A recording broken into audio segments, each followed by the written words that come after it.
انا انزلناہ فی لیلۃ القدر، اس میں قدر سے مراد کیا ہے؟ قدر کی رات۔ بعض حضرات نے تو بڑی آسانی کی ہے کہ ترجمے میں کہہ دیا ہم نے اسے شب قدر میں نازل کیا۔ ظاہر بات ہے کہ ترجمے میں تو آسان ہے، لیل کی جگہ شب کا لفظ لے آئیے اور اس کے ساتھ قدر کے لفظ کو جو کا تو رکھ دیجئے۔ یہی وجہ ہے کہ اردو میں ترجمہ کرنا، اردو میں درس دینا قرآن کا بہت آسان ہے، لیکن کوئی ایسی اجنبی زبان ہو کہ جس کے الفاظ سرے سے مناسبت نہ رکھتے ہو عربی زبان کے الفاظ کے ساتھ، وہاں بہت مشکل ہو جاتا ہے۔ اب اگر آپ انگریزی میں ٹرانسلیٹ کریں گے اس کو تو آپ کو کوئی مفہوم معین کرنا پڑے گا، کوئی ایک لفظ سلیکٹ کرنا پڑے گا، آپ قدر کے لفظ کو تو وہاں پر ریٹین نہیں کر سکتے، تو بہت مشکل ہو جائے گا ان زبانوں میں، چونکہ ہماری زبان جو ہے اس میں تو اکثر و بیشتر اصطلاحات جو ہیں وہ تو قرآن مجید کی جو کی تو منتقل ہو گئی۔ تقویٰ کا لفظ ہے تو جو کا تو ہے، ایمان کا لفظ ہے تو جو کا تو ہے۔ اس اعتبار سے اردو میں ترجمہ یا اردو میں درس قرآن دینا بہت آسان ہے، لیکن کسی اور زبان میں کہ جس کا کوئی بھی ربط نہ ہو اردو کے ساتھ، عربی کے ساتھ، فارسی کے ساتھ، بہت مشکل ہے۔ اس قدر سے مراد کیا ہے؟ اس کے ضمن میں 3 آراء ہے کہ جو ملتی ہیں، 2 بہت مشہور ہیں، تیسری ذرا ایک شاذ رائے ہے، لیکن یہ کہ بہرحال وہ بھی میں چاہتا ہوں کہ آپ کے علم میں آ جائے۔ قدر سے مراد ایک تو یہ ہے کہ یہ تقدیر الامور، یہ رات وہ ہے کہ جس میں 1 سال کے لیے مقادیر اور تقدیروں کا تعین ہو جاتا ہے۔ اگرچہ ایک لفظ میں نے استعمال غلط کر دیا اس جملے میں، تعین تو وہ ہو چکا ہے ازل میں، اللہ تعالیٰ کے علم ازلی میں تو وہ چیزیں پہلے سے موجود ہیں، کب کس وقت کس شے کو ظہور پذیر ہونا ہے، کب کس وقت کس جگہ کون سا واقعہ ظاہر ہوگا، لیکن یہ ہے کہ وہ تو اللہ کا علم قدیم ہے، علم کی حد تک وہ علم قدیم ہے، وہ تو ہمیشہ سے شے جو ہے موجود ہے اللہ کے علم قدیم میں، لیکن یہ کہ ہر سال کا معلوم ہوتا ہے کہ جیسے ہمارے ہاں ایک مفہوم ہے بجٹ سیشن ہے، سال بسال کچھ چیزیں معین کی جاتی ہیں، اس اعتبار سے ہر سال یہ ایک شب آتی ہے کہ جس میں اس سال سے متعلق امور فرشتوں کے حوالے کر دیے جاتے ہیں۔ اس اصل جو ہے ام الکتاب سے یوں سمجھ لیجئے، ام الکتاب اب یہاں میں لفظ استعمال کر رہا ہوں، اللہ تعالیٰ کا علم قدیم، اللہ تعالیٰ کے علم قدیم میں جو چیزیں معین ہیں، جو آنے والے سال کے لیے جو حالات، حوادث، واقعات جو بھی ظہور پذیر ہونے ہیں، ان کے بارے میں اللہ کے جن فیصلوں کی تنفیذ ہونی ہے وہ حوالے کر دی جاتی ہیں فرشتوں کے کہ وہ ان کو تنفیذ کریں۔ یہ گویا کہ تقدیر کی رات ہے، لیلۃ القدر، یعنی وہ رات جس میں تقدیر الامور، تمام معاملات جو ہیں ان کا معاملہ طے کر دیا جاتا ہے، اور اس کی تائید ہوتی ہے وہ سورہ دخان کی آیت سے فیہا یفرق کل امر حکیم، اور اس آیت میں جو لفظ آیا وہ بہت پیارا آیا، یفرق، اس رات میں ہر بات جو پختہ ہے وہ جدا کر دی جاتی ہے۔ فرق کے معنی جدا کرنا، فرق علیحدہ کر دینا، فرق کے معنی ہے کسی شے کے ٹکڑے کر دینا، وہ فرق ہوگا۔ فرقوا دینہم، انہوں نے اپنے دین کے ٹکڑے کر دیے، کسی شے کو، کسی جز کو کل سے جدا کرنا، یہ فرق ہوگا۔ تو معلوم ہوا فیہا یفرق کل امر حکیم۔ میں آج سوچ رہا تھا تو انگریزی کا ایک لفظ بہترین ذہن میں آیا، ایشو ہو جانا، ایک شے ایشو کر دی جاتی، اب یہ آرڈرز ایشو ہو گئے، طے ہے علم قدیم میں، اللہ تعالیٰ کا وہ علم قدیم جو ازلی ہے اس میں تو وہ چیزیں ہیں، لیکن اس سال کے لیے وہ آرڈرز ایشو کر دیے گئے، فیہا یفرق کل امر حکیم امرا من عندنا، ہمارے پاس سے ان معاملات کا معاملہ جو ہے فیصلہ ہوتا ہے، کوئی اور طاقت نہیں ہے فیصلہ کرنے والی، وہ فیصلے ہمارے ہی ہیں، ہمارے ہی پاس سے وہ فیصلے جو ہیں صادر ہوتے ہیں۔ لیکن یہ کہ اس شب میں لیلہ مبارکہ اسے کہا گیا، انا انزلناہ فی لیلۃ مبارکۃ انا کنا منذرین فیہا یفرق کل امر حکیم امرا من عندنا انا کنا مرسلین، وہ ہمارے پاس سے وہ فیصلے جو ہے وہ صادر ہو کر اور حوالے کر دیے جاتے ہیں، گویا کہ آپ جیسے کہتے ہیں آرڈر ایشو ہو گئے، آپ کے تبادلے کے یا آپ کی ترقی کا جو حکم ہے ایشو ہو گیا۔ تو یہ گویا کہ یہ 1 سال کا معاملہ، اور اس کے ساتھ ہی نوٹ کر لیجئے قرآن حکیم میں معلوم ہوتا ہے کہ اللہ تعالیٰ کے ہاں سے یہ فیصلے جو ہیں قضاء و قدر کے اور جو بھی اللہ کے احکام ہیں ان کی تنفیذ، تدبیر امر، اس کے لیے بھی کئی لیولز معین ہیں۔ چنانچہ سورہ سجدہ میں جو فرمایا گیا ہے وہ تو یہ ہے کہ 1000 سال کا معاملہ طے ہو جاتا ہے، یدبر الامر من السماء الى الارض ثم یعرج الیہ فی یوم کان مقدارہ الف سنۃ مما تعدون، تمہاری تعداد اور تمہاری گنتی اور تمہارے حساب اور تمہاری تقویم سے جو 1000 سال بنتے ہیں، اللہ تعالیٰ کی تدبیر امر اس کے حساب سے ہوتی ہے، اور پھر اس کی تکمیل کے بعد پھر ملائکہ جو ہے اس کی جو رپورٹ ہے وہ لے کر اللہ تعالیٰ کے حضور میں حاضر ہوتے ہیں۔ یہ کہا جا سکتا ہے کہ جیسے ہم یہ سمجھتے ہیں کہ 7 آسمان ہیں، ان 7 آسمانوں کے ساتھ اللہ تعالیٰ کا یہ جو تدبیر امر کا معاملہ ہے کہ جو سمائے دنیا ہے اس پر وہ سالانہ ایشو ہو رہے ہو احکام قضاء و قدر کے، اور وہی ہے کہ جو پھر اس سال کے دوران ان کی تنفیذ ہو جاتی ہے، اور اگر اس سے آگے 100 برس کی کوئی پلاننگ ہے تو وہ دوسرے کہیں آسمان پر ہو، اور اس سے اوپر اگر کوئی 1000 برس کی پلاننگ ہے تو وہ اس سے کہیں اوپر کے آسمان پر ہو، اور اگر اس سے اوپر 10,000 برس کی کوئی پلاننگ ہے تو اس سے اوپر کے آسمان پر ہو۔ یہ سارے معاملات ممکن ہیں، یہ عالم امر کی وہ باتیں ہیں جن کو صحیح طور پر سمجھنا ہم صرف اشارات کے حوالے سے کوئی دھندلا سا تصور قائم کر سکتے ہیں کہ قرآن ایک طرف یہ بھی کہہ رہا ہے یدبر الامر من السماء الى الارض ثم یعرج الیہ فی یوم کان مقدارہ الف سنۃ مما تعدون۔ سورہ معارج میں یہ بھی ہے تعرج الملائکۃ والروح الیہ فیہا، اس میں فی یوم کان مقدارہ 50,000 سنہ، 50,000 برس کا بھی ایک دن ہے اللہ کا۔ تو ہو سکتا ہے کہ ان تمام مختلف درجہ بدرجہ جو تدبیر امر کے فیصلے اللہ کی طرف سے حکمت الہی اور علم الہی سے جن چیزوں کا کہ ایشو ہو رہا ہو، جس کے کہ احکام صادر ہو رہے ہوں، وہ بھی درجہ بدرجہ ہو، اور یہ جو ہے سمائے دنیا پر یہ ایک سالانہ جو ہے نظم اس کا قائم ہو، اور اس کے حوالے سے فرشتوں کو جو اس دنیا کے فرشتے ہیں جو یہاں پر تنفیذ امر کی جو خدمت ہے اس پر معمور ہیں، ان کے حوالے کر دیے جاتے ہیں۔ تو ایک رائے تو میں نے عرض کی کہ قدر سے مراد تقدیر، کہ یہ رات جو ہے تقدیر الامور کی رات ہے، تمام جو امور ہیں ان کے مقادیر، ان کی تعیین، ان کے بارے میں اللہ تعالیٰ کے احکام جو ہے ان کا ایشو ہو جانا۔ ایک رائے یہ ہے کہ یہ قدر سے مراد ہے قدر و منزلت، اونچا رتبہ، علو شان، منزلہ اور شرف۔ اب اس کی تائید ہوتی ہے، معلوم ایسا ہوتا ہے کہ یہ دونوں باتیں تو بیک وقت جو ہے مراد ہیں، اسی لیے میں نے کہا یہ دونوں اقوال بہت مشہور بھی ہیں، اور میرے نزدیک یہ دونوں ہی اس میں یہ ذو معنیین لفظ کے طور پر یہاں استعمال ہوا، یہ دونوں ہی مراد ہیں۔ یہ رات خود اپنی جگہ پر بھی بجائے خود، جسے ہم کہتے ہیں بجائے خود بھی بہت قدر و منزلت کی رات ہے، اور اس شب میں 1 سال کے معاملات جو ہیں وہ فرشتوں کے حوالے کر دیے جاتے ہیں۔ اس اعتبار سے اس کو کہا گیا لیلہ مبارکہ، انا انزلناہ فی لیلۃ مبارکہ، یہ خود مبارک ہے، اس کے اندر برکتیں ہیں، اس کے اندر عظمت ہے، اس کی اپنی شان بلند ہے، علو مرتبت کی حامل ہے یہ رات۔ یہ دو مفہوم جو ہے جب تو میں نے جیسا کہ عرض کیا یہ تو بہت کثرت کے ساتھ ہیں اور یہی زیادہ مشہور بھی ہیں، بلکہ ان کے ضمن میں دوسری بات کے ضمن میں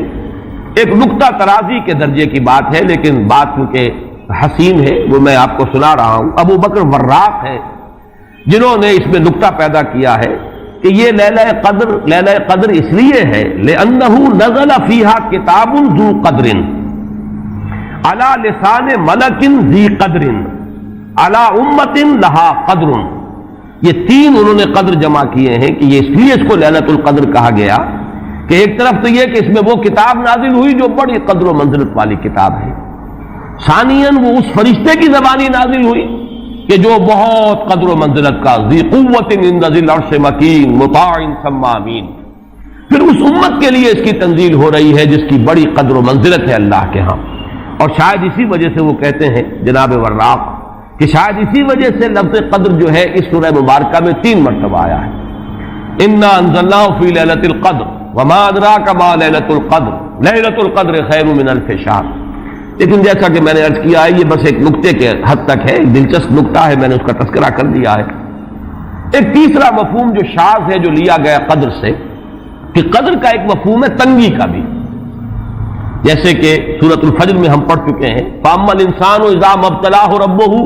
فَأَكْرَمَهُ وَنَعَّمَهُ فَيَقُولُ رَبِّي أَكْرَمَنِ وَأَمَّا إِذَا مَا ابْتَلَاهُ فَقَدَرَ عَلَيْهِ رِزْقَهُ فَيَقُولُ رَبِّي أَهَانَنِ۔ انسان کا معاملہ عجیب ہے کہ جب اس کا رب اس کا امتحان لیتا ہے، اسے آزماتا ہے، نعمتیں دے کر، عزت دے کر، تو کہتا میرے رب نے مجھے عزت دے دی. اور جب اس کا رب اس کو آزماتا ہے اس پر رزق کو تنگ کر کے، تو وہ کہتا میرے رب نے مجھے ذلیل کر دیا. تو یہاں پر جو تنگی کا مفہوم ہے قدر میں، تو ایک مفہوم یہ لیا گیا ہے کہ یہ لیلۃ القدر لیلۃ الضیق ہے، اور یہ اس لیے کہ اس زمین پر اتنی کثرت سے، اتنی کثیر تعداد میں فرشتے نازل ہوتے ہیں کہ تنگی پیدا ہو جاتی ہے. اب ظاہر بات ہے کہ یہ اس عالم ارواح کے ساتھ مناسبت رکھنے والے لوگ جن کی اپنی روحیں جو ہیں وہ اس درجے لطیف ہوں کہ کچھ مناسبت ان کو پیدا ہو گئی ہو، صرف ان کا ایک ادراک ہو سکتا ہے. باقی یہ کہ جہاں تک لفظ کا تعلق ہے اس میں اس کی گنجائش موجود ہے. تو لیلۃ القدر کے 3 مفہوم ہوئے، جن میں سے 2 جو ہے پہلے وہ تو باہم جمع بھی ہو سکتے ہیں، ذو معنیین لفظ کی حیثیت سے اس کا استعمال ہو سکتا ہے. اس میں تمام مقادیر اور تمام تقدیروں کا گویا کہ اللہ تعالیٰ کی طرف سے صدور ہو جاتا ہے، ایشو ہو جاتے ہیں تمام احکام آئندہ سال کے لیے. دوسرے یہ کہ یہ خود اپنی جگہ پر بڑی مبارک اور بڑی قدر و منزلت والی رات ہے. تیسری بات وہ ہے جو میں نے عرض کیا، ایک شاذ سی رائے ہے کہ اس میں فرشتوں کا نزول اس کثرت سے ہوتا ہے کہ زمین کے اندر اس کی وجہ سے جگہ کی تنگی ہو جاتی ہے، واللہ عالم. اب اس کے بعد فرمایا وما ادراک ما لیلۃ القدر. یہ ما ادراک اور ما یدریک، اس کے بارے میں بعض حضرات کی ایک رائے ہے، شاید اس سے پہلے اتنی وضاحت سے میں نے کبھی بیان نہ کی ہو، آج اس کو نوٹ کر لیجئے. عموماً تو مفسرین دونوں کا مفہوم ایک ہی لیتے ہیں، یعنی آپ کو کیا معلوم، آپ کو کس نے بتایا، گویا کہ نفی ہے کہ آپ کا اندازہ نہیں ہو سکتا کہ وہ کیا شے ہے، وہ لیلۃ القدر کی عظمت کیا ہے. لیکن بعض حضرات نے یہ فرق کیا ہے کہ جب یہ فعل ماضی میں آتا ہے وما ادراک، اس میں مراد یہ کہ آپ کو خوب معلوم ہے، کیا ہی معلوم ہے آپ کو کہ اس کی قدر و قیمت کیا ہے. یعنی اس میں گویا کہ نبی اکرم صلی اللہ علیہ وسلم کے لیے نفی نہیں بلکہ اس بات، القارعہ وما ادراک ما القارعہ، القارعہ ما القارعہ وما ادراک ما القارعہ. گویا کہ اس بات ہوتا ہے کہ آپ کو خوب معلوم ہے کہ قارعہ کیا ہے. لیکن یہ کہ جہاں ما یدریک آتا ہے، وما یدریک لعلہ یزکا اور یذکر فتنفع الذکریٰ، جہاں فعل مضارع آئے گا وہاں در حقیقت وہ مفہوم ہوگا کہ یہ بات حضور صلی اللہ علیہ وسلم کے علم میں نہیں ہے. آپ کو کیا معلوم، ہو سکتا ہے کہ وہ نصیحت اخذ کرتا، اس کو تزکیہ حاصل کر لیتا، تو اس کے اندر تو نفی ہو سکتی ہے کہ اس وقت آپ کے علم میں وہ بات نہیں ہے. لیکن یہ بھی ایک تو یہ کہ ایک علمی نکتہ ہے اور اس میں ذرا باریک قسم کی نحوی بحث ہے. میں خود اپنا مقام یہ نہیں سمجھتا کہ اس قسم کی باریک نحوی بحثوں میں کوئی حتمی رائے قائم کروں. دوسرے یہ کہ اس سے ہماری حد تک کوئی فرق واقع نہیں ہوتا. فرق اگر واقع ہوتا ہے تو محمد الرسول اللہ صلی اللہ علیہ وسلم کے بارے میں واقع ہوتا ہے کہ اگر وما ادراک آیا ہے تو گویا کہ اس بات ہے کہ حضور کے علم میں وہ بات ہے، اور وما یدریک ہے تو گویا کہ اس میں نفی ہے کہ وہ بات حضور کے علم میں نہیں ہے. لیکن ہمارے لیے تو دونوں حالتوں میں نفی ہی نفی ہے. ہمیں کیا معلوم قارعہ کی اصل حقیقت، ہمیں کیا اندازہ ہو سکتا ہے لیلۃ القدر کی اصل عظمت کا، ہمیں کیا اندازہ ہو سکتا ہے قرآن کی عظمت و فضیلت کا، ہمیں کیا اندازہ ہو سکتا ہے. ہمارے اعتبار سے وہ بحث جو ہے وہ محض ایک اکیڈمک اور ایک علمی بحث بن کر رہ جاتی ہے، اس کا کوئی فرق واقع نہیں ہوتا. اب اس کے بعد سوال پیدا ہوتا ہے کہ یہ رات جو ہے مخفی کیوں رکھی گئی؟ تعین کے ساتھ کچھ معلوم نہیں. یہ رات کون سی رات، کون سی رات ہے، اس کا جواب تو میں بعد میں دوں گا کہ اس میں جو آراء ہیں مختلف. لیکن یہ کہ اس کو کیوں مخفی رکھا گیا، اس پر کچھ پیاری باتیں ہیں جو مفسرین نے کہی ہیں. پہلی بات تو یہ کہ جتنی عظیم چیزیں ہیں ان سب کو مخفی رکھا گیا. قیامت کب آئے گی؟ مخفی ہے. آئے گی یہ یقینی ہے. کب آئے گی؟ یہ تو ان امور میں سے ہے کہ جس کا علم نبی اکرم صلی اللہ علیہ وسلم کو بھی نہیں دیا گیا، جبرائیل کو بھی نہیں دیا گیا. چنانچہ حدیث جبرائیل میں واضح طور پر الفاظ موجود ہیں وَمَا الْمَسْئُولُ عَنْهَا بِأَعْلَمَ مِنَ السَّائِلِ. کچھ معلوم نہیں، نہ سائل کو معلوم نہ مسئول کو معلوم قیامت کب آئے گی. اب یہ عظیم حقیقت مخفی رکھا گیا اور اس کا خاص طور پر ذکر کیا گیا سورہ طٰہٰ میں، اکاد اخفیها لتجزی کل نفس بما تسعی. اگر تعین کر دیا جاتا تو جو قریب کے زمانے کے لوگ ہوتے وہ تو خوب پھر محنت کرتے آخرت کے لیے، اور ذرا فاصلے والے ہوتے وہ ذرا تساہل کرتے اس کے بارے میں. اس کو رکھا گیا ہے، تلوار لٹکی ہوئی ہے، کسی بھی وقت گر سکتی ہے. یہ جیسے گلوٹین کبھی اگر آپ نے دیکھا ہو جس طریقے سے کہ اس کا چھڑا گرتا ہے، کسی بھی وقت گر سکتی ہے. لہٰذا ہر وقت چوکس رہو، چوکس میں رہو، جیسے کہ صحابہ کرام کی شان معلوم ہوتی ہے بعض روایات سے. کہ ذرا تیز ہوا چلتی تھی تو وہ سمجھتے تھے کہ قیامت آ گئی۔ اس درجے استحضار تھا اعصاب کے اوپر، اس کا اتنا اثر تھا کہ ذرا تیز جھکڑ چلا اور انہوں نے سمجھا قیامت آ گئی۔ تو اس طریقے سے قیامت کو مخفی رکھا گیا۔ اکاد فیہا لتجزا کل نفس بما تسعی، نہ آج سے 100 برس پہلے والوں کو معلوم تھا کہ قیامت کب آئے گی، نہ آج والوں کو معلوم ہے، نہ اگر ابھی دنیا کی عمر ہے ابھی 100 برس اور تو قیامت سے ایک دن پہلے بھی شاید یقینی طور پر معلوم نہ ہو سکے کہ کل قیامت آ رہی ہے، تاکہ ہر وقت جو ہے امتحان اتنا ہی شدید رہے، اتنا ہی کڑا امتحان رہے ہر ایک کے لیے۔ لتجزا کل نفس بما تجزا بما تسعی، تاکہ ہر ذی نفس کو بدلہ ملے اس کی سعی کے مطابق۔ اسی طریقے سے موت کا وقت معلوم نہیں، وما تدری نفس بأی ارض تموت، کہاں موت آئے گی کچھ معلوم نہیں، کہاں موت آئے گی کب موت آئے گی کچھ معلوم نہیں۔ اسی طرح نوٹ کیجئے صلاۃ وسطی، حافظوا علی الصلوات والصلاۃ الوسطی معین نہیں ہے، اس کے لیے آراء اگرچہ ہے، اکثر آراء جمع ہو گئی ہیں صلاۃ العصر کے بارے میں، لیکن تعین سے حتمی طور پر نہیں کہہ سکتے۔ یہ رائے بھی ہے کہ کوئی بھی معین نہیں، تمام نمازیں جو ہیں وہ صلاۃ وسطی کے حکم میں ہیں۔ بہترین نماز کوشش کرو کہ پوری محافظت کرو، صرف نماز کی نہیں، بہترین نماز کی، ہر نماز تمہاری بہترین نماز ہونی چاہیے، ہر روز روز عید ہو، ہر شب شب برات۔ اگر اللہ تعالیٰ کے ساتھ کوئی قلبی ربط ہے تو ہر دن جو گزر رہا ہے وہ روز عید ہے، اور ہر شب جو گزر رہی ہے وہ شب برات ہے۔ لیکن اگر وہ کہ انسان کو غفلت اس کے قلب پر طاری ہے تو وہ عید کا دن بھی اس کے لیے ایک عام دن ہے، اور شب برات بھی اس کے لیے ویسی ہی ایک رات ہے جیسی کہ ہر روز آتی ہے اور چلی جاتی ہے۔ اس اعتبار سے اس کو بھی خاص جو ہے معین نہیں کیا گیا صلاۃ وسطی کون سی ہے۔ اسی طرح بعض روایات میں جو آتا ہے اس میں اعظم، اللہ کا ایک نام ایسا ہے کہ اس کے واسطے سے اللہ سے جو بات مانگی جائے وہ رد نہیں ہو، لیکن وہ کون سا نہیں بتایا گیا۔ اقوال ہیں، اندازے ہیں، حی و قیوم پر زیادہ، الحی القیوم پر زیادہ لوگوں کا جو ہے وہ اجماع ہوا ہے، لیکن یہ کہ یقین سے نہیں کہہ سکتے۔ تو اسی میں اس کو بھی نوٹ کر لیجئے کہ اس کو مخفی رکھا گیا ہے لیلۃ القدر کو۔ لوگ زیادہ سے زیادہ محنت کریں، زیادہ سے زیادہ مشقت کریں، اس کے لیے جو بھی اس کی قدر و منزلت سے کسی درجے میں آگاہ ہے، وہ اگر معین ہی ہو جاتا کہ ایک شب یہ ہے تو پھر تو سب کے سب اس رات میں محنت کر لیتے، باقی راتیں جو ہیں وہ پھر سونی اور ویران گزرتی۔ لیکن یہ کہ مطلوب یہ ہے کہ زیادہ سے زیادہ راتیں آباد ہوں، زیادہ سے زیادہ راتوں میں ذکر ہو، عبادت ہو، دعا ہو، اس لیے اس کو مخفی رکھا گیا، یہ حکمت ہے۔ اس میں بھی ایک عجیب نکتہ ہے جو امام راضی رحمۃ اللہ علیہ نے بیان کیا ہے، اور حوالہ اگرچہ نہیں دیا اس حدیث کا، لیکن ایک روایت کے حوالے سے بات بیان کی ہے کہ اس کے ظاہر نہ کرنے میں بھی اللہ کی ایک شفقت اور رحمت ہے بندوں کے حق میں، اس لیے کہ اس کی قدر جتنی زیادہ ہے اتنی ہی اس کی ناقدری پر سزا ہوگی۔ اگر معلوم ہو کہ یہ شب ہے اور اس کی ناقدری کو انسان کرے تو گویا کہ پھر وہ اتنا ہی زیادہ مورد عقاب اور مورد سزا بن جائے گا۔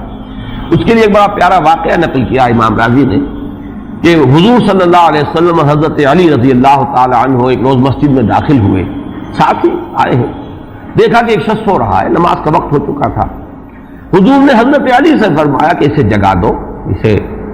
ہوش میں لے آؤ تاکہ یہ وضو کرے، نماز کے لیے تیاری کرے۔ حضرت علی نے امتثال امر کیا، جا کر جگا دیا۔ لیکن پھر ایک سوال کیا حضرت علی نے کہ حضور آپ تو خود نیکی کے کاموں میں بہت سبقت فرمانے والے ہیں، سباق بالخیر یہ لفظ آئے، سبقت کرنے والے بہت کثرت کے ساتھ، تو آپ نے یہ جو ہے یہ کام خود کیوں نہیں فرمایا، اور مجھے کیوں اس کے لیے آپ نے حکم دیا؟ آپ خود بھی اسے جگا سکتے تھے۔ آپ نے فرمایا کہ تم اس کی حکمت کو سمجھ لو، میرے جگانے پر اگر وہ نہ جاگتا اور انکار کر دیتا تو کفر ہو جاتا اس کے حق میں، اور تمہارے جگانے پر اگر کوئی تساہل سے بھی وہ کام لیتا تو وہ کفر نہ ہوتا۔ یہ ایک فرق ہے کہ اللہ تعالیٰ کی طرف سے ایک شفقت ہے کہ حضور صلی اللہ علیہ وسلم جگاتے اور کسی درجے میں وہ انکار کر دیتا۔ کبھی ایسا بھی ہوتا آدمی نیند میں ہے اور وہ کہتا جاؤ جاؤ مجھے آرام کرنے دو، تو اگر میرے ساتھ یہ معاملہ ہوتا تو وہ کفر کے درجے کو پہنچ جاتی بات، لیکن اگر تمہارے ساتھ یہ معاملہ ہو بھی جاتا تو اس درجے شدید نہ ہوتا۔ تو گویا کہ حضور نے اس شخص پر شفقت کے اعتبار سے یہ شکل اختیار کی کہ خود نہیں جگایا، بلکہ یہ کہ حضرت علی رضی اللہ تعالیٰ عنہ کو حکم دیا کہ اسے جگا دیں۔ تو یہ نقطہ کہ لیلۃ القدر کے اخفاء میں یہ بات بھی ہے کہ اگر اس کو عیاں کر دیا جاتا، معین کر دیا جاتا، تو پھر جو لوگ اس سے غافل رہتے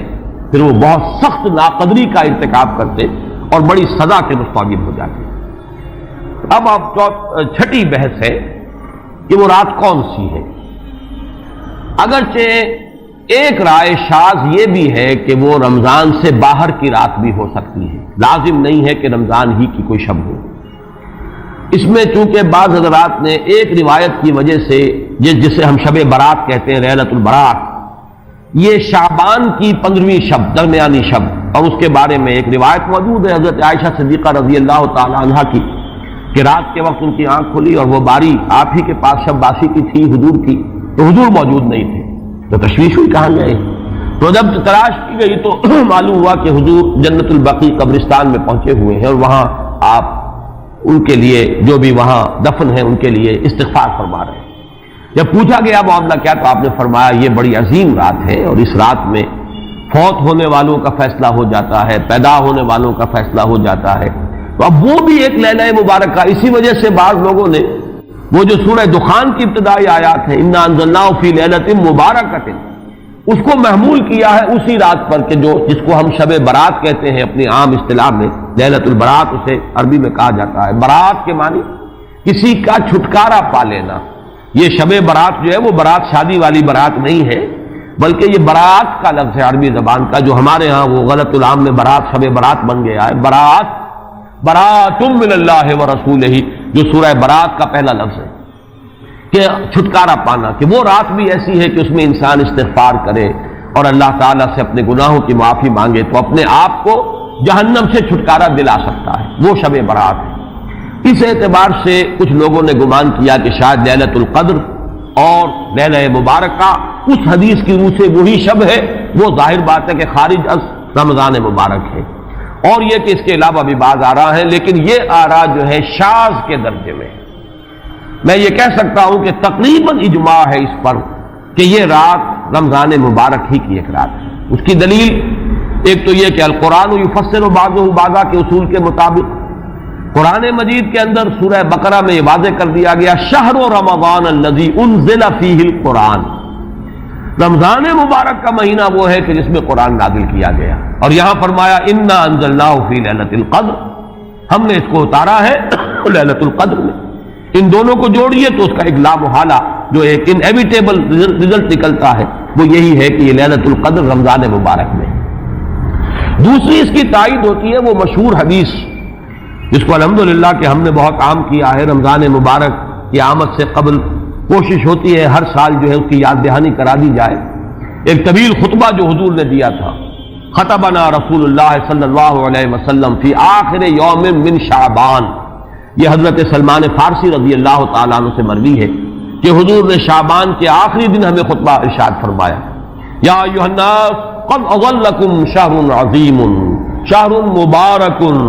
شہر فیہ لیلۃ خیر من الف شہر، لوگوں آگاہ ہو جاؤ، تم پر ایک بہت مبارک مہینے نے، بڑی عظمت والے مہینے نے سایہ کر دیا ہے، سایہ فگن ہو گیا ہے تم پر ایک مہینہ جو بڑی عظمت والا ہے، شہر عظیم جو بڑی برکت والا ہے، شہر مبارک، اور تیسرا جملہ اس میں یہی ہے شہر فیہ لیلۃ خیر من الف شہر، وہ مہینہ کہ جس میں ایک رات وہ بھی ہے کہ جو 1000 مہینوں سے افضل ہے۔ ان دونوں چیزوں کے حوالے سے تقریباً دلائل بھی موجود ہیں، اور ویسے یہ کہ جیسا کہ میں عرض کر چکا ہوں اجماع ہے کہ یہ رمضان مبارک ہی کی ایک شب ہے۔ لیکن رمضان مبارک کی کون سی شب ہے، اس پر بعض مفسرین نے تو لکھا ہے کہ 40 قول ہیں۔ چنانچہ صاحب تفسیر مظہری قاضی ثناء اللہ پانی پتی نے، میں نے وہ تفصیل تو نہیں پڑھی، کہ 40 قول نقل کیے، لیکن امام راضی نے جو 9 قول نقل کیے ہیں وہ میں تیزی کے ساتھ آپ کو سنا دیتا ہوں۔ ابن رزین رحمہ اللہ کا قول یہ ہے کہ رمضان کی پہلی شب ہے۔ حضرت حسن بصری رحمت اللہ علیہ، یہ ہے تابعین میں سے، اس لیے میں رضی اللہ عنہ نہیں کہہ رہا، رحمت اللہ علیہ، حضرت حسن بصری رحمت اللہ علیہ کی رائے ہے کہ یہ 17ویں شب ہے، یعنی وہ شب کہ پھر جس کے اگلے دن جو ہے وہ غزوہ بدر ہوا ہے، یوم الفرقان۔ حضرت انس رضی اللہ تعالی عنہ مرفوعاً روایت کرتے ہیں کہ یہ 19ویں شب ہے۔ محمد بن اسحاق جو بہت بڑے سیرت نگار ہیں حضور کے، ان کا قول ہے کہ یہ 21ویں شب ہے۔ حضرت عبداللہ ابن عباس رضی اللہ تعالی عنہما سے قول جو ہے مروی ہے کہ یہ 23ویں شب ہے. حضرت عبداللہ ابن مسعود رضی اللہ تعالی عنہ سے مروی ہے کہ یہ 24ویں شب ہے. اور اس کو میں ذرا اہمیت دیتا ہوں اس لیے کہ 24ویں شب جو ہے سورہ علق کی ابتدائی آیات کے نزول کے ضمن میں کچھ حساب کتاب کے جوڑنے سے 24ویں اور 25ویں شب کا بھی معاملہ جڑتا ہے، جو کہ میں نے آپ کو سورہ علق کے درس کے دوران بتایا تھا. اس کے بعد حضرت ابو ذر غفاری رضی اللہ تعالیٰ عنہ کا قول ہے کہ یہ 25ویں شب ہے. اس کے بعد حضرت ابی ابن کعب رضی اللہ تعالیٰ عنہ کا قول ہے. یہ وہ ہے جن کو کہ حضور نے خود فرمایا کہ اقرأہم ابی ابن کعب، قرآن مجید کے سب سے بڑے قاری حضرت ابی ابن کعب ہیں رضی اللہ تعالیٰ عنہ. اور ان کے بھی سینے پر آپ نے تھپکی دی تھی کہ ایک سوال کیا آپ نے کہ سب سے عظیم سورت کون سی ہے، اور جب انہوں نے صحیح جواب دے دیا سورہ فاتحہ، تو پھر یہ کہ اس پر حضور نے تھپکی دی کہ تمہیں اللہ تعالیٰ نے بہت صحیح مناسبت عطا کی ہے علم کے ساتھ. ان کی اور صحابہ میں سے بہت سے لوگوں کی رائے، یہاں تک کہ یہ کہا جا سکتا ہے کہ بقیہ اقوال جو ہے وہ شاذ کے درجے میں ہے، اور یہ گویا کہ اگر اجماع نہ کہا جائے تو بہت حد تک اتفاق کے درجے میں ہے کہ یہ 27ویں شب ہے. اور اس 27ویں شب کے ضمن میں حضرت عبداللہ ابن عباس سے ایک روایت میں پہلے آپ کو بتا چکا ہوں کہ 23ویں شب، لیکن 27ویں شب کے ضمن میں جو مختلف روایات حضرت عبداللہ ابن عباس رضی اللہ تعالی عنہما سے مروی ہیں ان میں بھی کچھ لطیف نکات ہیں، وہ میں بعد میں بیان کروں گا. اس کے بعد ایک شاذ قول اور بھی ہے کہ یہ 29ویں شب ہے. تو یہ گویا کہ 9 ہیں اقوال، جن میں سے بعض جلیل القدر صحابہ کے ہیں، عبداللہ ابن مسعود، ابو ذر غفاری، ابن عباس، ابی ابن کعب. لیکن یہ ہے کہ سب سے زیادہ جو اتفاق اگر اجماع نہ کہا جائے تو 27ویں شب پر ہے. اس 27ویں شب کے بارے میں حضرت عبداللہ ابن عباس نے 3 نقطے بیان کیے. ایک نقطہ تو یہ ہے کہ یہ پوری سورہ مبارکہ جو ہے سورۃ القدر، اس میں 30 الفاظ ہیں، اور ان 30 الفاظ میں سے 27واں لفظ ہے ہی حتی مطلع الفجر، یہ 27واں ہے. اس کے اعتبار سے گویا کہ انہوں نے ایک ربط قائم کیا ہے کہ یہ 27ویں شب ہے. ایک بات انہوں نے یہ کہی ہے کہ اللہ تعالیٰ کو وطر محبوب ہے.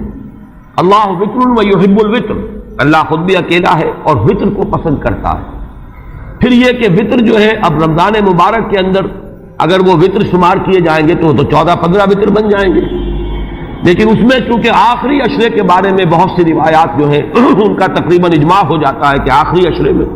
تو آخری عشرے میں بھی 5 وطر آئیں گے، 21ویں، 23ویں، 25ویں، 27ویں، 29ویں.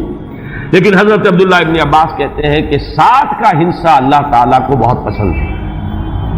اور بہت سی چیزیں جو ہیں عالم تکوینی میں بھی اور عالم تشریعی میں بھی بہت سی چیزیں وہ ہیں کہ جو 7 کے ہندسے کے ساتھ وابستہ ہیں. 7 آسمان ہیں، 7 زمینیں ہیں، ہفتے کے 7 دن ہیں، طواف کے 7 شوط ہیں، سعی بین صفا والمروہ وہ بھی 7 مرتبہ ہے، ادھر سے ادھر، ادھر سے ادھر 7. اسی طریقے سے سجدے کے اعضاء بھی 7 ہیں. تو اس سے انہوں نے پہلے وطر اور وطر کے بعد 7 کا حصہ، رمضان کے آخری عشرے کی وطر راتیں اور ان میں 7ویں رات یعنی 27ویں شب، وہ اپنے اس حساب کتاب سے بھی. اور جب انہوں نے یہ بات بیان کی تو حضرت عمر رضی اللہ تعالی عنہ نے ان کی تحسین کی ہے. آخری بات اور بھی کہی گئی ہے کہ لیلۃ القدر جو ہے اس کے اندر حروف کو اگر شمار کیا جائے تو 9 بنتے ہیں، اور یہ لیلۃ القدر اس سورہ مبارکہ میں 3 مرتبہ آیا ہے.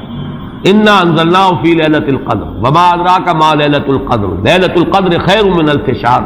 اس اعتبار سے بھی 3 کو ضرب دی جائے 9 سے تو وہ بھی 27 کا عدد بنتا ہے. بہرحال یہ میں نے جیسا کہ عرض کیا تھا کہ ان کا کوئی تعلق نہ صرف سے ہے، نہ نحو سے ہے، نہ روایات سے، لیکن بہرحال حضرت عبداللہ ابن عباس کا ایک ذوق ہے. اس کو آپ ذوقی باتیں بھی کہہ سکتے ہیں، لیکن یہ کہ حضرت عبداللہ ابن عباس کی ذوقی بات ہے، لہذا اس کا کم سے کم تذکرہ ہو جانا چاہیے. ایک بحث یہ ہے کہ اہیا باقیۃ ام لا، کیا یہ رات جو اس کی عظمت تھی یہ باقی ہے یا صرف وہی رات جو تھی جس میں کہ قرآن مجید نازل کیا گیا وہی عظمت کی حامل تھی؟ انا انزلناہ فی لیلۃ القدر، یا یہ کہ اب بھی ہر سال یہ رات آ رہی ہے تو اسی عظمت کی حامل ہے، اسی قدر و منزلت کی، اسی برکت کی حامل ہے؟ اس پر بھی تقریباً ایک اجماع ہے کہ یہ لیلۃ القدر باقی ہے، ہر سال آتی ہے۔ اس کے ضمن میں بلکہ میں چاہتا ہوں کہ اپنے قول کی تصحیح کر دوں کہ میں ایک رائے میں نے ابتدائی دور میں بیان کی ہے اپنے بعض خطبات میں، تقاریر میں، اور وہ جیسا کہ ایک خطیبانہ انداز ہوتا ہے، قرآن مجید کی عظمت کے بیان کے ضمن میں میں یہ باتیں، یہ بھی نقطے کے درجے کی باتیں ہوتی تھی اور وہ میں بیان کرتا رہا ہوں کہ قرآن ہے اصل عظمت کی حامل شے۔ جس رات میں یہ قرآن نازل ہوا وہ لیلۃ القدر بن گئی، گویا کہ لیلۃ القدر کی عظمت جو ہے وہ قرآن کی عظمت سے مستعار ہے۔ جس مہینے میں یہ نازل ہوا وہ مذہب جو ہے، وہ مہینہ جو ہے مبارک ہو گیا، شہر المبارک، اور وہ مہینہ جو ہے وہ روزے کی عظیم عبادت کے لیے مختص کر لیا گیا۔ اسی طریقے سے جو دن اس کی تعلیم کے لیے خاص کیا گیا، جو جمعے کا دن جو ہے وہ در حقیقت تعلیم قرآن کے لیے، یتلو علیہم آیاتہ ویزکیہم ویعلمہم الکتاب والحکمہ، جو حضور کا عمل تھا اسی کو دوام عطا کیا گیا ہے خطبہ جمعہ کی صورت میں۔ وہ دن جو ہے وہ سید الایام بن گیا کہ ہفتے کے دنوں میں وہ سردار دن ہے، جمعے کا دن جو ہے وہ سردار ہے تمام دنوں کا۔ یہ بات اپنی جگہ پر صحیح ہے جہاں تک اصولی اعتبار سے، لیکن میں اس میں جو تصحیح کر رہا ہوں جزوی طور سے وہ یہ ہے کہ لیلۃ القدر کی عظمت جو ہے وہ خود اپنی جگہ پر ہے، فی نفسہا ہے، اپنے ہی مقام پر ہے، اپنی جگہ ہے، بجائے خود، جسے کہتے ہیں فارسی میں بجائے خود عظمت کی حامل ہے۔ اور اس کی عظمت کا مقام یہ بھی ہے کہ اس میں فیہا یفرق کل امر حکیم، تمام معاملات جو ہے اللہ کے فیصلے جو ہیں ان کو ایشو کر دیا جاتا ہے، وہ گویا کہ حوالے کر دیے جاتے ہیں، وہ فیصلے صادر ہو جاتے ہیں اللہ تعالیٰ کی جناب سے۔ تو یہ اس کی عظمت قدیم ہے۔ قرآن کا نزول اس کے ساتھ شامل کیا گیا ہے کہ اس عظیم رات کا انتخاب کیا گیا ہے قرآن کے نزول کے لیے۔ یہ میں چاہتا تھا کہ اپنے ان سابقہ بیانات کے ضمن میں یہ تصحیح جو ہے میں آپ کو نوٹ کرا دوں۔ دوسرے یہ کہ آیا اس کے ساتھ اس کا دن بھی اس عظمت میں شامل ہے یا نہیں؟ اس میں بھی اکثر مفسرین کا جواب یہ ہے کہ دن شامل ہے، اس لیے کہ قرآن مجید کا حساب کتاب، عرب کی تقویم، اس میں رات بول کر بھی دن رات مراد لیتے تھے اور یوم بول کر بھی دن رات مراد لیتے تھے۔ یوم بھی 24 گھنٹے کے مجموعے کا نام ہے، اور جب رات کا تذکرہ آتا ہے تو رات بھی در حقیقت دن اور رات کے 24 گھنٹوں پر اس کا جو ہے اطلاق کیا جاتا ہے۔ جو دن آتا ہے رات کے بعد وہ اس رات کے تابع ہے۔ اس اعتبار سے یہ عظمت جو ہے صرف شب کے ساتھ نہیں ہے، بلکہ یہ کہ اس کے بعد آنے والا دن جو ہے وہ بھی اسی عظمت کا حامل ہے۔ اس سے ایک بہت بڑا مسئلہ حل ہو جاتا ہے کہ جو اس دور میں خاص طور پر بہت سے لوگوں کے ذہنوں کو پریشان کر سکتا ہے، اور وہ یہ کہ جب کہ مکے میں یا عرب میں رات ہے تو امریکہ میں وہ دن ہے۔ وہ دن، یا اگر وہ رات آئے گی تو ابھی اس کے کچھ 12 گھنٹے کے بعد وہاں پر رات آئے گی۔ اس اعتبار سے دن جو ہے وہ بھی جب شامل ہو گیا اس کے ساتھ تو معلوم ہوا کہ کرۂ ارضی کا کوئی حصہ بھی، کوئی نقطہ بھی اس برکت اور اس قدر و منزلت سے محروم نہیں رہے گا، اس لیے کہ دن کے رات کے ساتھ وہ دن جو ہے طبعاً شامل ہے۔ اب آئیے کہ یہ خیر من الف شہر، اس سے کیا مراد ہے؟ دو باتیں تو اس میں بالکل واضح ہیں۔ ایک تو اس اعتبار سے کہ اس میں جو عبادت کی جائے، استغفار کیا جائے، ذکر کیا جائے، اس کی قدر و منزلت، اس کے لیے ایک تعبیر ہے، جو انداز اسلوب بیان اختیار کیا گیا وہ یہ ہے، اس سے مراد وہ 1000 مہینے جو ہیں گنتی کے 1000 مہینے نہیں ہیں۔ اس کو جن لوگوں نے حساب کر کے 83 برس اور کچھ مہینے نکالے ہوئے تو وہ در حقیقت یہ حساب کتاب نہیں ہوتا۔ عربی زبان میں کہیں 100، کہیں 70، کہیں 1000، یہ کثرت کی تعبیر کے لیے آتے ہیں۔ تو معلوم ہوا کہ بہت زیادہ اجر و ثواب ہے عبادت کا، دعا کی قبولیت کا بہت قوی امکان ہے اس شب مبارک میں، اور یہ کہ تقرب الی اللہ کے لیے انسان کوئی کوشاں ہو تو اس کی پیش رفت جو ہے اس شب میں جو ہے وہ بقیہ دنوں اور بقیہ راتوں کی نسبت سے بہت زیادہ ہوگی۔ اس میں جو ایک اشکال پیدا ہوتا ہے ذہن میں کہ آخر کیا سبب ہے کہ بعض خاص جو دن ہیں یا بعض خاص مہینے ہیں ان کی جو خاص جو فضیلت ہے، تو اس کو میں سمجھتا ہوں کہ بہت عمدگی سے ہمارے مفسرین نے سمجھایا ہے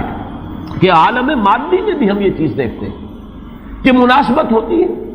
کوئی فصل ہے گندم کی، اب آپ اگر اس کو غلط موسم میں اگر بو دیں گے تو آپ کا بیج بھی ضائع ہو جائے گا۔ مناسبت ہے، صحیح وقت ہے اس کا، اسی میں اگر وہ فصل جو ہے وہ بوئی جائے گی تو وہ مثمر ہوگی اس سے آپ کو فصل حاصل ہو جائے گی، لیکن اگر آپ نے غیر وقت میں وہی بیج بہترین ہو، دانہ عمدہ سے عمدہ ہو، زمین اچھی سے اچھی ہو، لیکن یہ کہ موسم اگر آپ نے غلط چن لیا ہے، تو گویا کہ مناسبت جو ہے اوقات، دنوں، ایام، راتوں، مہینوں، سالوں، ان کے جو بھی ایک خاص مناسبت ہے نیکی کے ساتھ، خیر کے ساتھ، عالم امر کے ساتھ، روحانیت کے ساتھ، عالم ارواح کے ساتھ، اس کو ہم قیاس کر سکتے ہیں کہ جیسے موسموں اور دنوں کا معاملہ ہے، اسی طریقے سے اس عالم ارواح کے اندر اور روحانی عالم کے اندر بھی کچھ ایام ہیں، کچھ دن ہیں، کچھ مہینے ہیں جن کی خصوصی مناسبت ہے۔ چنانچہ رمضان مبارک کا مہینہ ہے، اسی طریقے سے یہ لیلۃ القدر ہے، اس کے اندر جو ہے قدر و منزلت اللہ نے جو رکھی ہے وہ اس کی ایک خصوصیت ہے جس کو ہم، ظاہر بات ہے کہ عالم امر کی اشیاء جو ہیں کما حق ہو، تو ان کا ادراک اور شعور ہم اس وقت اس زندگی میں، اس دنیا میں حاصل نہیں کر سکتے، لیکن اس کی طرف اس تمثیل کے ذریعے سے کچھ نہ کچھ جو ہے رہنمائی ہو جاتی ہے۔ جیسے کہ قرآن مجید کی عظمت کما حق ہو، جیسے کہ وہ عظمت ہے، کما ہیا، کسی انسان کے لیے ممکن نہیں کہ اس کا ادراک اور شعور کر سکے، لیکن مثال دی گئی لو انزلنا هذا القرآن على جبل لرأيته خاشعا متصدعا من خشية الله وتلك الامثال نضربها للناس لعلهم يتفكرون۔ یہ مثالیں ہم بیان کر دیتے ہیں لوگوں کے لیے کہ جو معاملات، جو امور، جو لطیف حقائق ان کے ادراک و شعور سے ماوراء ہیں، بلندتر ہیں، اس کا کوئی اجمالی اور کوئی مبہم خاکہ تو ان کے ذہن میں آ ہی جائے ایک تمثیل کی مدد سے۔ اس اعتبار سے اس مادی عالم میں بھی جو موسموں کے اثرات اور ان کی مناسبت یا عدم مناسبت کسی کام کے ساتھ ہے، اس کے حوالے سے ہم سمجھ سکتے ہیں کہ اللہ تعالیٰ نے خاص گھڑیاں، خاص ساعات، جیسے فرمایا گیا کہ جمعے کے دن ایک خاص ساعت ایسی ہے، اب دیکھیے اس کو بھی شمار کر لیجئے، وہ بھی مخفی رکھی گئی ہے کہ وہ ساعت کون سی ہے۔ ایک خاص ساعت ہے کہ اگر کوئی شخص دعا کرے گا اس گھڑی میں تو وہ رد نہیں ہوگی، لیکن اسے خفیہ رکھ دیا گیا۔ بعض حضرات کے خیال میں دونوں خطبوں کے درمیان جو وقت ہو جبکہ امام بیٹھتا ہے، یہ وقفہ ہے وہ خاص ساعت۔ بعض حضرات کے نزدیک وہ نماز کے ادا ہونے سے لے کر عصر تک کا وقفہ ہے، لہذا بہت سے حضرات کو آپ نے دیکھا ہوگا کہ وہ جمعے کے روز نماز جمعہ ادا کرنے کے بعد سے عصر تک مسجد میں قیام کرتے ہیں، ذکر اور تلاوت اس میں مشغول رہتے ہیں۔ بعض حضرات کے نزدیک اس سے مراد ہے اذان ہونے سے نماز کے ادا ہو جانے تک، اذا نودی للصلاۃ من یوم الجمعۃ فاسعوا الی ذکر اللہ وذروا البیع، اور فاذا قضیت الصلاۃ فانتشروا فی الارض، ان دونوں کے مابین جو وقت ہے وہ گویا کہ اس کا، لیکن اس کو بھی مخفی رکھ دیا گیا۔ وہ جو میں نے کچھ لسٹ گنوائی تھی کہ عظمت والی چیزوں کو اللہ نے چھپایا ہے، اسے مخفی رکھا ہے، اسی میں اس کو بھی شامل کر لیجئے کہ ایک گھڑی ہے جمعے کے دن، ایک وقت ہے، ایک ساعت ہے، اس میں جو دعا کی جائے قبول ہو جائے گی۔ اسی طریقے سے یہ لیلۃ القدر ہے، اسی طریقے سے اور مختلف چیزیں۔ تو لیلۃ القدر خیر من الف شہر تنزل الملائکۃ والروح فیہا باذن ربہم من کل امر، نازل ہوتے ہیں فرشتے اور الروح، اگرچہ الروح کے بارے میں اس کا مصداق کیا ہے بہت سے اقوال ہیں، لیکن یہاں پر اکثر و بیشتر مفسرین جو ہے متفق ہیں کہ یہاں مراد حضرت جبرائیل علیہ الصلوۃ والسلام۔ فرشتوں میں ان کے چونکہ ایک خاص مقام ہے، بہت اونچا ان کا مقام ہے، کہا جا سکتا ہے سید الملائکہ، تمام فرشتوں کے وہ سردار ہیں۔ یہی وجہ ہے کہ وہی ہے قرآن کے نازل کرنے والے۔ یہ عظیم اللہ کا پیغام جو ہے، نوع انسان پیام آخری حامل او رحمت للعالمین، تو اس کے لانے والے بھی جو ہے وہ فرشتوں میں، جیسے کہ میں نے وہ آیات آپ کو اس سے پہلے بھی سنائی کہ انہ لقول رسول کریم ذی قوت عند ذی العرش مکین مطاع ثم امین۔ اب یہ ساری مدح جو ہو رہی ہے، تعریف ہو رہی ہے حضرت جبرائیل علیہ السلام کی، تو یہ گویا کہ عطف الخاص علی العام کی ایک مثال ہے۔ تمام ملائکہ، الملائکہ بہت سے ملائکہ، اور یہاں پہ اس سے اندازہ کیجئے کہ معلوم ہوتا ہے بہت کثیر تعداد میں ملائکہ ہیں جن کا نزول ہوتا ہے۔ وہ جو میں نے قدر کا ایک مفہوم بیان کیا گیا تھا کہ اتنے ملائکہ آتے ہیں کہ زمین پر جگہ نہیں رہتی، اور لیلۃ القدر سے مراد لیلۃ الضیق ہے کہ ملائکہ کے لیے اس کا، چونکہ ابھی حال ہی میں مجھے تجربہ ہوا ہے کہ جب ہم نے طواف وداع کیا ہے تو وہ ہم نے دیکھا ہے ضیق کی وہ کیفیت جو ہے، وہ تنگی کہ وہاں پر جگہ جو ہے آدمی کا سانس لینا مشکل ہو جاتا ہے، اس درجے تنگی۔ تو اب یہ تو ایک عالم مادی کا ضیق تھا جو ہم دیکھا ہے، جس کا ہمیں تجربہ ہو گیا۔ عالم ارواح میں فرشتوں کا ضیق کہ اتنے فرشتے نازل ہو جائیں، کہ ان کو تنگی محسوس ہو، ان کو اپنے لیے جگہ نہ مل رہی ہو زمین پر، تو یہ بھی ایک مفہوم ہے۔ تنزل الملائکۃ والروح، نازل ہوتے ہیں فرشتے اور جبرائیل، بالخصوص حضرت جبرائیل علیہ الصلوۃ والسلام، فیہا اس شب میں، بِإِذْنِ رَبِّهِمْ مِنْ كُلِّ أَمْرٍ سلام، وہ اپنے رب کے اذن سے۔ اس میں گویا کہ وہ جڑ کاٹی جا رہی ہے، جیسا کہ میں نے بارہا بیان کیا ہے کہ ایمان بالملائکہ ہی بگڑ کر مشرکانہ نظام کی شکل اختیار کر لیتا ہے۔ یہ دیویوں اور دیوتاؤں کا تصور جو دنیا میں ہے، گاڈز اینڈ گاڈیسز، اور یہ جو بھی عربوں کے ہاں تھا آلہہ کا تصور، یہ در حقیقت فرشتوں کا تصور ہے جو بگڑ گیا۔ ہم جانتے ہیں فرشتہ پہاڑوں کا ایک فرشتہ ہے، ملک الجبال، جو حضور کی خدمت میں حاضر ہوا تھا یوم طائف کو، اگر آپ مجھے حکم دیں میں ان پہاڑوں کو آپس میں ٹکرا دوں اور جن لوگوں نے آپ کے ساتھ یہ زیادتی کی ہے وہ سرمے کی طرح پس کر رہ جائیں۔ ملک الجبال ایک فرشتہ ہے کہ جو پہاڑوں پر معمور ہے، اسی کو کہہ دیا گیا پہاڑوں کا دیوتا۔ فرق کیا ہے؟ ملک الجبال اور پہاڑوں کا دیوتا میں فرق کیا ہے؟ دیوتا کے ساتھ تصور یہ کہ اسے کچھ اختیار حاصل ہے، جبکہ فرشتوں کے بارے میں جو صراحت قرآن کرتا ہے ان کے پاس اختیار کوئی نہیں۔ یفعلون ما یؤمرون، وہ وہی کچھ کرتے ہیں جس کا انہیں حکم دیا جاتا ہے۔ لا یعصون اللہ ما امرهم ویفعلون ما یؤمرون، وہ اللہ کے کسی حکم کی نافرمانی نہیں کرتے، وہی کرتے ہیں جس کا ان کو حکم ہوتا ہے۔ اور وہ آیت جو میں نے پہلے بھی آج سنائی ہے، حضرت جبرائیل نے حضور کے اس شکوے یا گلے کے جواب میں جو بھی کہا، اپنی وضاحت پیش کی، ما نتنزل الا بامر ربک، اے نبی، اے محمد صلی اللہ علیہ وسلم، آپ کا شوق اپنی جگہ، لیکن ہم نازل نہیں ہو سکتے آپ کے رب کے اذن کے بغیر، آپ کے رب کے حکم کے بغیر، ہمارا اختیار نہیں ہے۔ اور وہ مقام اس اعتبار سے عظیم ترین مقام ہے قرآن مجید کا، ضربۃ السنام ہے، لہو ما بین ایدینا وما خلفنا وما بین ذالک، اللہ ہی کا اختیار ہے اس پر بھی جو ہمارے سامنے ہے، اللہ کے اختیار میں ہے وہ بھی جو ہمارے پیچھے ہے، اور اللہ کے اختیار میں وہ بھی جو ان دونوں کے مابین ہے۔ اب ان دونوں کے مابین کیا ہے؟ میرے آگے یہ سب کچھ ہے، میرے پیچھے یہ سب کچھ ہے، میرے آگے اور پیچھے کے مابین کون ہے؟ میں ہوں۔ گویا کہ ملائکہ بالکلیہ اللہ کے اختیار میں،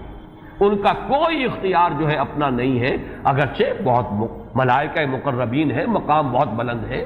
نوری مخلوق ہے۔ چنانچہ مسلم شریف میں حضرت عائشہ صدیقہ رضی اللہ تعالی عنہا سے روایت موجود ہے کہ اللہ نے فرشتوں کو نور سے پیدا کیا، نوری الخلق، نوری الاصل، پھر یہ کہ مقربین، اللہ کے بہت قریب قرب رکھنے والے، لیکن اختیار نہیں، جو حکم ملتا ہے۔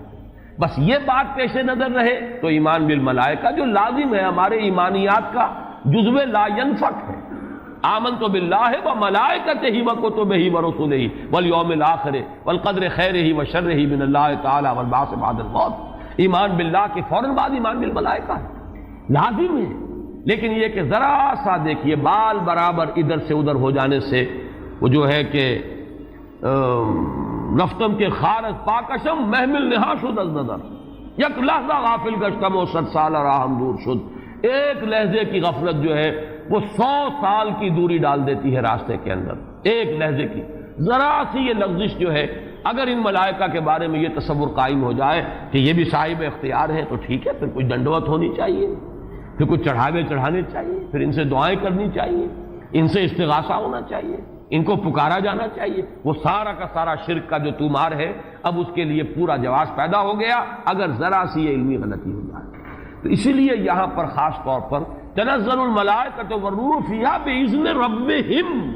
اپنے رب کے اذن سے نازل ہوتے، از خود نازل نہیں ہوتے۔ یہی بات ہے کہ جو وہاں فرمائی گئی ہے اس سورہ مبارکہ میں، فیہا یفرق کل امر حکیم امرا من عندنا، ہمارے پاس سے وہ امر جاتا ہے، کسی اور کا اختیار نہیں ہے، امرا من عندنا، اس کا فیصلہ ہم کرتے ہیں،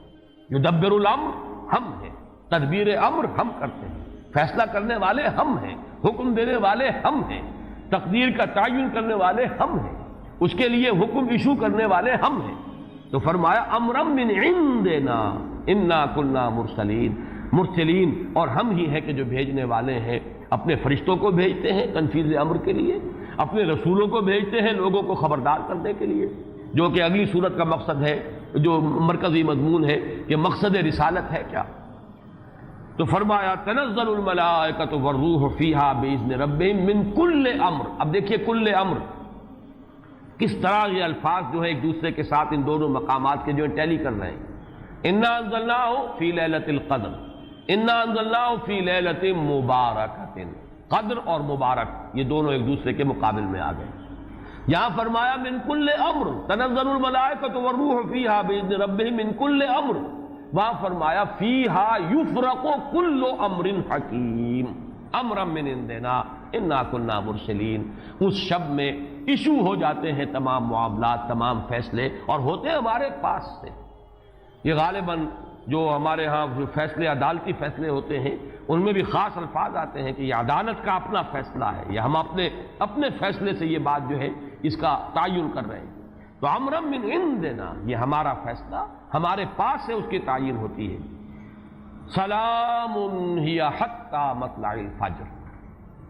سلام میں ایک تو یہ بات کہ نحوی اعتبار سے کہ اس کا مبتدا محذوف ہے، وہ سلامتی ہی سلامتی ہے. اور سلام کے دو معنی کیے گئے ہیں. ایک تو جو سلام کا یا سلامتی کا ذریعہ بنے. یہ رات سلامتی کی رات ہے، اس رات میں سلامتی حاصل کی جا سکتی ہے، اس رات میں اللہ کی مغفرت حاصل کی جا سکتی ہے، اللہ کے عفو و درگزر کے عام ہونے کی رات ہے. ایک یہ کہ اس رات میں مولانا اصلاحی صاحب نے ایک بڑا پیارا لفظ استعمال کیا ہے کہ جو شیاطین جن ہیں ان پر کرفیو لگا دیا جاتا ہے. جیسے رمضان مبارک کے بارے میں آیا ہے